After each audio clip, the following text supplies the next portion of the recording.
আসসালামু আলাইকুম সম্মানিত ইউটিউব ভাই ও বন্ধুগণ,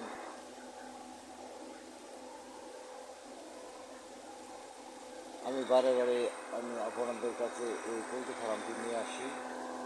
হয়তো আপনারা বিরক্ত হন কিনা জানি না, তবু নিজগুলো ক্ষমা করে দেবেন। দেখেন আমার ফার্মের অবস্থা।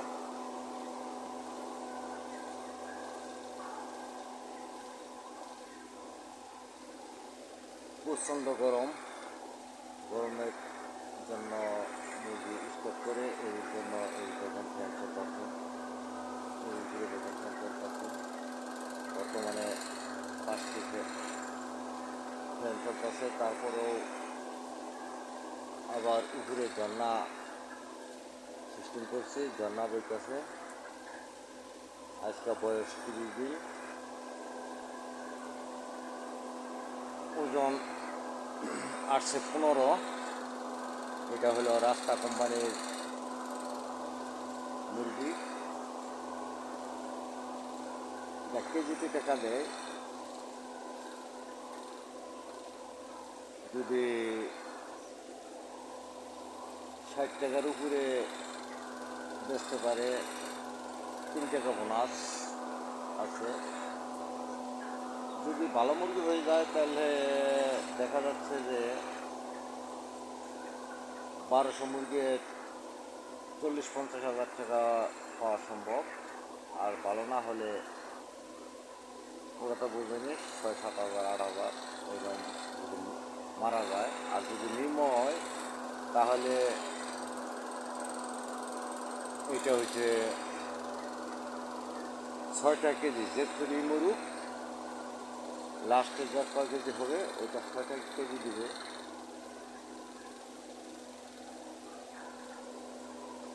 মূলত এমনি মোটামুটি ভালোই আছে, কিন্তু কোম্পানি একটা সুবিধা ফার্মিকে দেয় না। কত কাঠে কীভাবে কী করে এই জিনিসটা ওরা পেপারটা ফার্মির কাছে পৌঁছিয়ে দেয় না। মানে ওদের মন মতো করে ওষুধের দাম, খাদ্যের দাম সম্পূর্ণ কেটে ব্যাংকের মাধ্যমে পাঠায়, অ্যাকাউন্টের মাধ্যমে। এই হিসাবটা পাওয়া যায় না। ওষুধের দাম কত কাটলো, কীভাবে ধরলো, এই জিনিসটা আমাকেও বুঝবার যায় না। এই হলো কোম্পানির সিস্টেম। আবার আমান কোম্পানি এই হিসাবটা খুবই সহজ এবং এরাও ঝরঝরা একটা হিসাব দিয়ে দেয়, পেপার ধরাই দেয় কোনটা কত কাটলো, কী যায় কী। এই পেপারটা ইয়ের কাছে পৌঁছে দেয়, ফার্মের কাছে পৌঁছে দেয়। এই জন্য আমার কোম্পানি এটা মোটামুটি ভালো।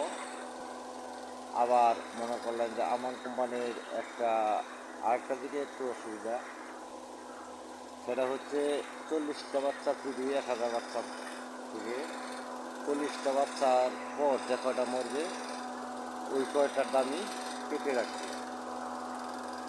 যদি 60 টাকা করে বাচ্চা থাকে 60 টাকায়, যদি 70 টাকা বাচ্চা থাকে 70 টাকা করে কেটে রাখছে। এখন যদি 200 বাচ্চা মারা যায় তাহলে মনে করলেন যে 1 টাকাও পাবে না, বরঞ্চ আরও জরিমানাও হবে। যে টাকাটা থাকবে ওই টাকাটা পরবর্তী বেচে যে আপনি মুরগি করবেন ওই বেচের মুরগির টাকার থেকে কেটে নেবে। এইভাবে 10% রাখবে আমান ফিক কোম্পানি। 10% রেখে ওই টাকা থেকে ওই টাকাটা কেটে নেবে। এইভাবে আস্তে আস্তে অনেক সময় দেখা যাচ্ছে যে আমার কোম্পানিতে অনেক দেশে ফার্মিতে অনেক লসে আসে, কিন্তু এই রাস্তার পিঠে লস আসে না, টাকাটা আসল উঠলেও আসে।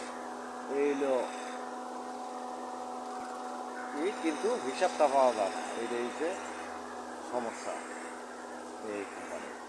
আসলে কি কোম্পানির যে কোনো একটা দিক দিয়ে সমস্যা থাকে। যদি রাস্তা ফিট যদি হিসাবটা বুঝাই দিত মোটামুটি ভালোই ছিল, হিসাবটা বুঝায় না। এবং খাদ্যের মানটা যদি একটু বাড়াইতো তাইলেও ভালো হতো, খাদ্যের মানটা নাই। আজকে 30 দিন বয়স, বাচ্চার ওজন আসবে 15, তাহলে খুব একটা সুবিধা না। আর 30 দিন বয়সে আমান কোম্পানি বাচ্চা হয় 2 কেজি, তাই একটা দিল 2 কেজি প্লাস আসছে। তাতে ওটা মোটামুটি স্বাবলম্ব এবং কি ভালো, ওটার খাদ্যর মানটা খুবই ভালো। এই হলো সমস্যা। আবার এর জন্যই বলছি আপনারা দেখে শুনে মুরগি উঠান, যেটা ভালো লাগে করেন উঠান। তাহলে আজকের মতো এটা কি, আসসালামু আলাইকুম রহমতুল্লাহ। এটা আমি হামিদপুর মিডিয়াতে ছাড়বো, আপনারা দেখতে পারবেন। এই হলো মুরগির অবস্থা, গরমে সব শুয়ে রয়েছে, ফ্যান চলতেছে, ঝর্ণা চলতেছে। এই কারেন্ট দেওয়া কিছু থাকে না, তারপরেও কী করব, বেকার অবস্থা, পালতে হয়। আজকের মতো রাখি, আবার হবে হয়তো মুরগিটা 32 দিনের দেওয়া হবে, আর 2 দিন বাকি। আসসালামু আলাইকুম।